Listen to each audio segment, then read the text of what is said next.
दिल्ली में BMW car ने महिला को कुचला। हादसे में 48 साल की महिला की मौत। दिल्ली के कैंट इलाके में बीएमडब्ल्यू कार से हादसा। पुलिस ने आरोपी ड्राइवर को गिरफ्तार कर लिया। तो 48 साल की महिला की मौत हो गई और फिलहाल पुलिस ने बीएमडब्ल्यू के ड्राइवर को अरेस्ट कर लिया है। कार सवार ने इस महिला को कुचला। 48 साल की महिला जिसकी मौत हो गई हादसे में।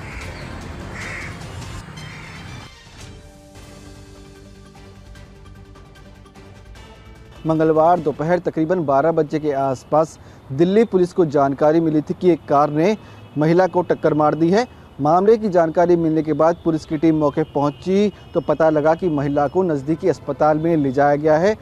पुलिस की टीम अस्पताल पहुंची जहां पर डॉक्टर्स ने महिला को मृत घोषित कर दिया। महिला की पहचान 48 साल की जयवंती के रूप में हुई, जो कि साफ सफाई का काम करती थी। उसके 4 बच्चे हैं, जिसमें 3 लड़कियां और 1 लड़का है। महराम नगर इलाके में दर्दनाक हादसा हुआ। आरोपी ड्राइवर दीपक को पुलिस ने गिरफ्तार कर लिया है। बताया जा रहा है कि वो मंडोली इलाके का रहने वाला है और तकरीबन 6 महीने से इस बीएमडब्ल्यू के मालिक के यहाँ काम करता है। और पुतिन के प्रचंड क्रोध की ज्वाला में यूक्रेन जल रहा है। आसमान से मिसाइलें बरस रही हैं। कीव की धरती कांप उठी है, वो भी ऐसे वक्त में जब यूक्रेन सबसे कमजोर स्थिति में है। यूक्रेन मिसाइल इंटरसेप्टर की कमी से जूझ रहा है और रूस ने नया मिसाइल टारगेट तय किया है जो यूक्रेन के समूचे विनाश की वजह बनेगा। क्या पुतिन ने बना लिया है यूक्रेन को पूरी तरह से समतल करने का प्लान? क्या ज़ेलेंस्की पुतिन के आगे सरेंडर कर देंगे? देखिए इस रिपोर्ट में। रूस के पास फिलहाल एक साल्वो में 77 मिसाइलों से हमला करने की क्षमता है। बैलिस्टिक और क्रूज मिसाइलें दागने में सक्षम है। रूस का टारगेट अपनी इस क्षमता को बढ़ाकर एक बार में 200 मिसाइलें दागने का है। रूस ने अपने शाही ड्रोन की संख्या में भी 2.5 गुना बढ़ोतरी कर दी है। यूक्रेन की सैन्य खुफिया एजेंसी के मुताबिक रूस कैलिबर और KH-101 जैसी अहम क्रूज मिसाइलों के अपने मासिक उत्पादन लक्ष्य से 10 से 20% ज्यादा उत्पादन कर रहा है। साथ ही नॉर्थ कोरिया से रूस को नई मिसाइलों का जखीरा मिलने वाला है। KN-23-24 मिसाइलें रूस भेजी जा रही हैं। यूक्रेन के पास एयर डिफेंस मिसाइलों की कमी है। यूक्रेन रूस की बैलिस्टिक मिसाइलों को रोक नहीं पा रहा है, क्योंकि रूस की बैलिस्टिक मिसाइलों को रोकने में सक्षम एकमात्र अमेरिकी पैट्रियट सिस्टम के इंटरसेप्टर मिसाइलों का भंडार लगभग खत्म हो चुका है, जिसकी वजह से यूक्रेन के एयर डिफेंस सिस्टम पर दबाव बढ़ गया है। यूक्रेन चाहता है कि रूस के खिलाफ वैश्विक एकजुटता हो, अंतर्राष्ट्रीय स्तर पर रूस को जवाब दिया जाए, रूस पर और कड़े प्रतिबंध लगाए जाएं, रूस के रक्षा उद्योग और युद्ध को फंडिंग करने वाले देशों पर प्रतिबंध लागू किए जाएं, यूक्रेन का एयर डिफेंस सिस्टम मजबूत किया जाए। एक रिपोर्ट के मुताबिक अमेरिकी राष्ट्रपति डोनाल्ड ट्रंप ने पैट्रियट प्रोडक्शन का लाइसेंस देने से भी इनकार कर दिया है। यानी अब यूक्रेन में पैट्रियट मिसाइलों की फैक्ट्री नहीं लगाई जाएगी। ये यूक्रेन के लिए बड़ा झटका है। इस वक्त यूक्रेन पैट्रियट मिसाइलों की भारी कमी का सामना कर रहा है। लाइसेंस नहीं मिलने से यूक्रेन की घरेलू स्तर पर मिसाइल बनाने की योजना ध्वस्त हो गई है। रूस के राष्ट्रपति पुतिन रणनीति में बदलाव के साथ संपूर्ण यूक्रेन दहन के मिशन को जैसे ही आगे बढ़ाया, वैसे ही ज़ेलेंस्की ने एक ऐसे अभियान की शुरुआत की जिसमें रूस की आर्थिक रीढ़ पर प्रहार हुए। लेकिन हैरान करने वाली बात यह है कि ऊर्जा और तेल पर हमले सिर्फ अभियान या शुरुआती चरण था। जैसे जैसे चरणबद्ध हमलों की संख्या बढ़ी, वैसे वैसे ज़ेलेंस्की का असली मकसद भी सामने आने लगा। मकसद है रूस के अंदर घुसकर ऐसे प्रहार जिससे पुतिन का अभिमान ध्वस्त हो जाए और रूसी नागरिक भी ये महसूस कर पाए कि जंग उनके घर तक पहुंच गई। टारगेट है रूस की सबसे बड़ी ई-कॉमर्स कंपनी वाइल्ड बेरीज के गोदाम। टारगेट है रूस के ऊर्जा और तेल संसाधन। टारगेट है रूस का कमर्शियल सेक्टर और टारगेट है रूस का बैंकिंग सेक्टर। समुद्र की लहरों पर तैरती महाशक्ति आज बेबस खड़ी है। दुनिया को झुकाने का दावा करने वाला अमेरिका फारस की खाड़ी में लाचार है। लाख कोशिशें, बेहिसाब सैन्य ताकत और फिर भी हॉर्मुज़ की संकरी नसें बंद पड़ी है।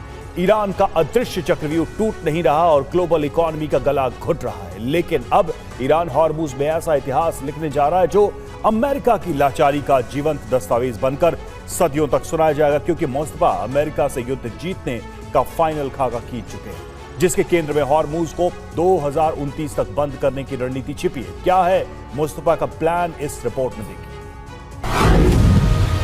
भीषण बमबारी, पाषाण काल, पूर्ण विनाश, सभ्यता का अंत, ये कुछ ऐसे शब्द हैं जिनका इस्तेमाल अमेरिकी राष्ट्रपति ईरान को धमकाने और अपनी आगे की रणनीतियों का क्लू देने की मंशा से करते आए हैं। लेकिन अब ट्रंप के पास जो कुछ बचा है वो है आपको पता चल जाएगा। ईरानी अधिकारियों ने संकेत दिया है कि वो ट्रंप के साथ किसी समझौते को आगे बढ़ाने के पक्ष में नहीं है।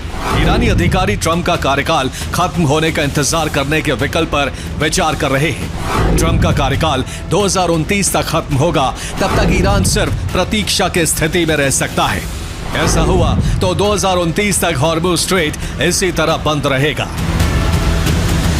NBC न्यूज की रिपोर्ट में दावा है कि अमेरिकी सैन्य अधिकारियों ने ट्रंप को बताया है कि हॉर्मुज पर नियंत्रण का कोई भी ऑपरेशन बेहद लंबा, खर्चीला और खूनी होगा। इससे अमेरिका और अरब देश बड़ी मुश्किल में फंस सकते हैं। दुनिया में तेल संकट और बड़ा हो सकता है।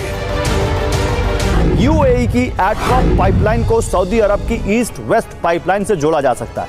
इसके अलावा कतर को भी सऊदी अरब की पाइपलाइन से जोड़ा जा सकता है। इससे होगा यह कि इन तेल गैस निर्यातक देशों का सीधा कनेक्शन सऊदी अरब के यानबू पोर्ट से जुड़ जाएगा, जो लाल सागर का प्रवेश द्वार है। अब यहां से तेल और गैस टैंकरों के जरिए रवाना होंगे। ये सुएज नहर से नहीं बल्कि अकाबा की खाड़ी होते हुए इजराइल के इलात पोर्ट पर पहुंचेंगे। यहां से इजराइल की इलात एश्केलोन पाइपलाइन का इस्तेमाल होगा। लेकिन युद्ध छिड़ा तो तेल सप्लाई के वैकल्पिक रास्ते भी ईरान के टारगेट पर होंगे। वो सऊदी की पाइपलाइनों पर हूती के जरिए हमले करवा सकता है। वहीं इराक की तेल पाइपलाइनों को इराकी मिलिशिया के जरिए ठप कर सकता है। और मुस्तफा खामनेई ने ईरान की जंग का पूरा कमांड सिस्टम बदल दिया है। ईरान के 2 सबसे बड़े मिलिट्री कमांड सेंटर्स का विलय करके सुरक्षा तंत्र की कमान अपने 6 सबसे कट्टर और सख्त जनरल्स को सौंप दी। ईरान के सुप्रीम लीडर ने नए चेहरों की जगह ईरान के पुराने और अनुभवी सैन्य कमांडर्स पर भरोसा जताया है। मोहसिन रजाई की वापसी से यह भी साफ हो गया है कि ईरान अमेरिका की शर्तों के सामने सरेंडर नहीं करेगा और ईरान लंबी जंग के लिए तैयार है। कैसा है मुस्तफा खामनेई का ये नया मिलिट्री मॉडल, इस एक्सक्लूसिव रिपोर्ट में देखिए। मुस्तफा खामनेई ने ईरान की जंग का पूरा कमांड सिस्टम बदल दिया है। सेना, IRGC और युद्ध की रणनीति बनाने वाले ईरान के 6 सबसे बड़े अधिकारियों को बदल दिया गया है। मुस्तफा खामनेई ने अमेरिका के साथ अपना वार्ताकार भी बदलने के संकेत दे दिए हैं। सबसे बड़ा फैसला यह है कि मुस्तफा खामनेई ने ईरान की सेना के जनरल स्टाफ और खतम अल अंबिया के सेंट्रल हेडक्वार्टर्स के विलय की प्रक्रिया पूरी करने का आदेश दिया है। और मुंबई में आग से 2 लोगों की मौत। विले पार्ले की इमारत में लगी थी आग। इमारत की 11वीं मंजिल पर आग लगी थी। हादसे में 1 महिला और बच्चे की जान चली गई। आग कैसे लगी, इसकी जांच है।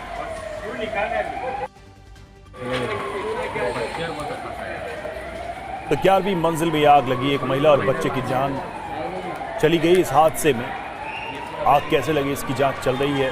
11वें फ्लोर पर यह भीषण आग है।